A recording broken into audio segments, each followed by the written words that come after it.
Good afternoon. Looks like a very exciting audience. Some very interesting takeaways. FC Barcelona, very interesting. Right. Today's topic, at least the one that's inked here, is future vision of marketing technology, big picture of big data and analytics. Before we get into that, let me do a round of introductions. The team that I have here, I have Rashna from Mphasis. Based on my understanding, one of the very, very good mid-sized IT services companies, also having very strategic work that they do with HP, if I'm not wrong, and then moving ahead in the world of digital. We have Suhasini Kirloskar, Chief of Marketing from GS Lab. On to my right, we have Ajay. Ajay is the Regional Marketing Director from Entrust Data Card. We have the financial services on the right side, and then we have Kunal Aman, Country Marketing Manager from SAS Institute, one who championed a lot of analytics in their market space, and Bratati Ghosh, Chief Marketing Officer from IBS Software Services. Myself, Sairam, I represent Signity Technologies, global leaders, world's third largest independent software testing services company. So before we get into it, marketing, I think it's pretty interesting topic. So to talk about the future, it's very important to have some reminiscence of the past, the present, and then we head there. Big data is all about numbers. What better country than India to talk about numbers? A country which celebrates Kumbh Mela, talks about millions everywhere. Country where, matter of 6 months, 180 million citizens got enrolled into the Prime Minister's Jan Dhan Yojana. As marketeers, these numbers are mind-chilling. If this is not an opportunity, never would there be anything else, irrespective of all the global brand case studies that we have been listening to. In terms of big data and analytics, watch out for this. 20 most valuable soccer clubs, average market capitalization $1.16 billion, 84% growth in the last 5 years. One single reason, millions of fans. Connected stadiums, connected fans, connected cars. Welcome to the world of big data. So with that, let me go around an anti-clockwise direction to begin with. I'll have Rashna talk a little bit about what I believe chief marketing officers are transitioning to become chief influence and chief experience officers in the world of application economy. I think that would be a good start for us to share some perspectives on what you're seeing in your organization and with your peers. Thank you. So, first of all, thank you for giving me an opportunity to speak at this panel. I think the topic is very, very close to something that I enjoy being a part of and something that really excites me. So if you see in our topic today, it's basically the future vision of marketing technology. And one of the most important aspects of that vision of marketing technology, right, which is big data and analytics, and how they will or how it will enable this vision to come true. Right, so I mean, if we've all been marketers for some time, we've all been tracking this space, and this has been a trending topic for some time now. And what is all this buzz around the role of technology and how it is amplifying marketing impact? So what has really changed, or what is changing so rapidly? Why is it like the theme, the topic of discussion, the topic of blogs, the topic of discussion everywhere? So just to kind of first of all, start with that, right? So first of all, I mean, I come from the B2B industry, I'm a part of the IT services industry for close to 15 years now. And for us, we used to basically do marketing where we used to first focus on addressable markets or addressable segments, industry segments. And now from talking about markets then to industries, then to more specific sub-verticals within those industries, the focus has changed to addressable customer, right? And in our company, I mean, we no longer use go-to-market strategy as a term, right? We say go-to-customer strategy, right? You're no longer, as I said, only targeting the larger market, but because of this whole, proliferation of digital channels, you are talking to a particular customer, and you're not only looking at opening doors or opening leads or, kind of enabling a contact with them, but as a marketer, now your responsibility is helping your business, your customers, your industry keep the engagement with that specific individual, with that specific customer alive, interactive, truly engaging, and as long as possible, right? So it's no longer, as I said, just opening a lead or a contact. So that's one big challenge, or one significant change in our focus or in our responsibility area. The second one is, if you have to drive this kind of customer engagement, if you have to lead it for your organization, for your salespeople, what you need is intelligence, right? That intelligence is no longer restricted to industry reports, to traditional white papers, to inside sales or telecalling as we would, or what your sales team and accounts team bring, right?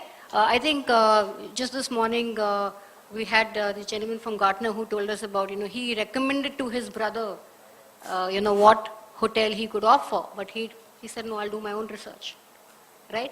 So likewise, more and more of our customers believe in do-it-yourself research on products and services, right? But if they're going to do it themselves, what can we do as marketers, right? For us, the responsibility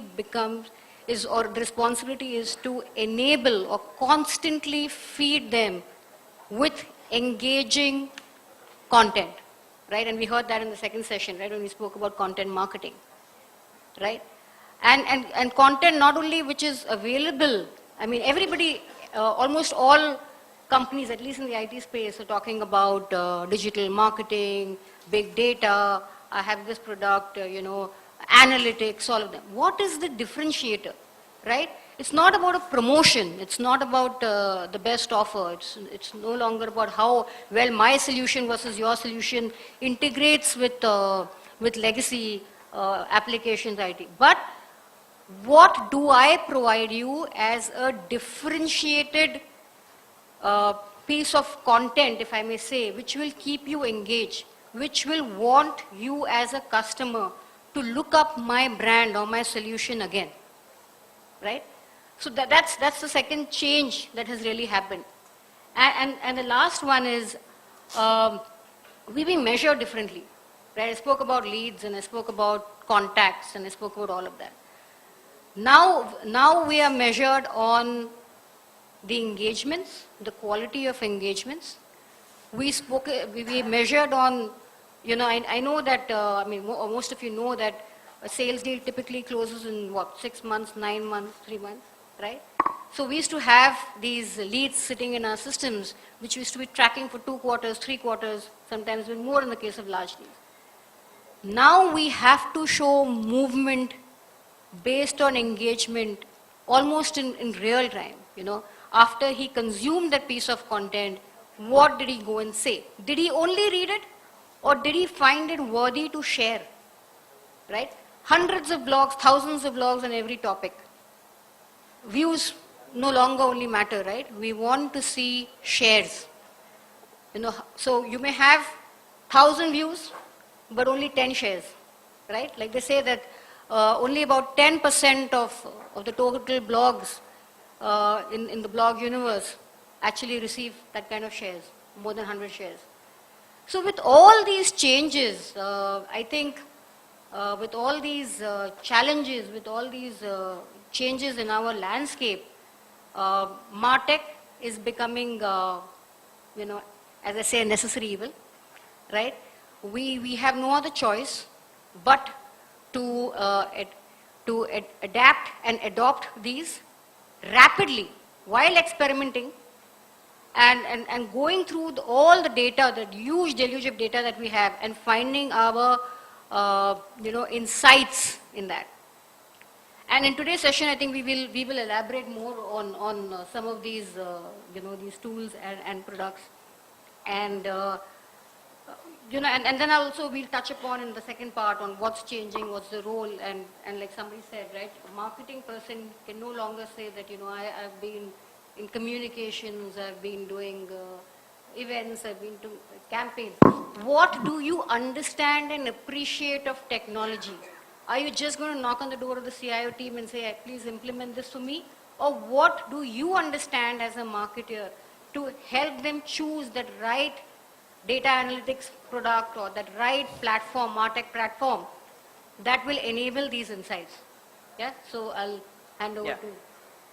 So I think when you talk about insights, so there's this whole new paradigm called the systems of insights, leading analyst from Forrester is proponing. I think systems of insights is a culmination of actionable insights as against just reporting.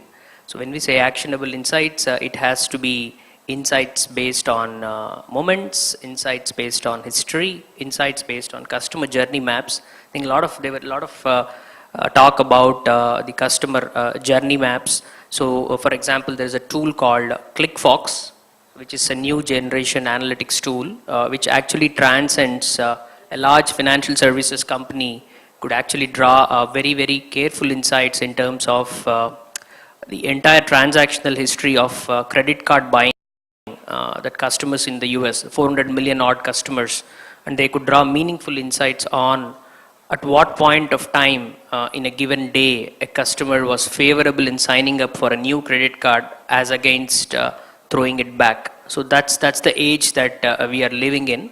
So it's all about actionable insights.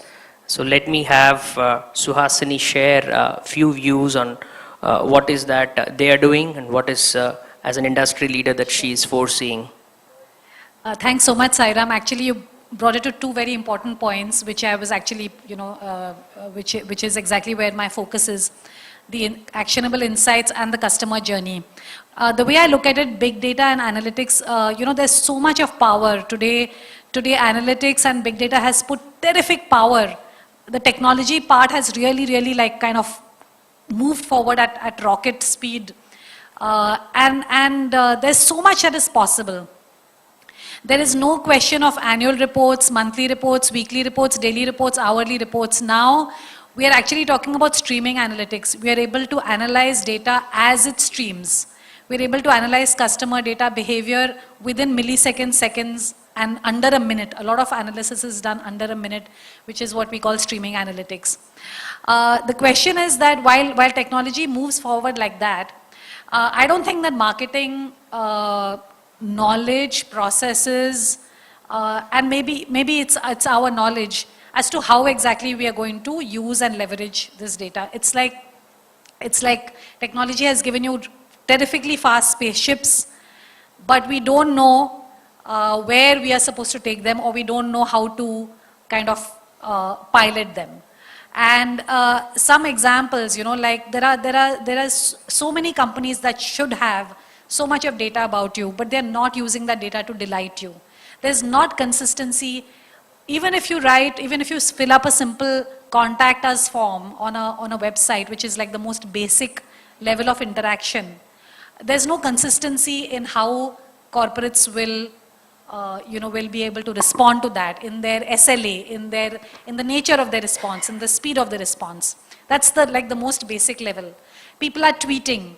What's the way that we are analyzing tweets and we are able to respond? I mean, in the morning, I remember you spoke about Airtel actually clocking a complaint into their CRM from a tweet. But, across so many companies, there are so many CMOs who are not even aware, who say things like, I'm not on Twitter.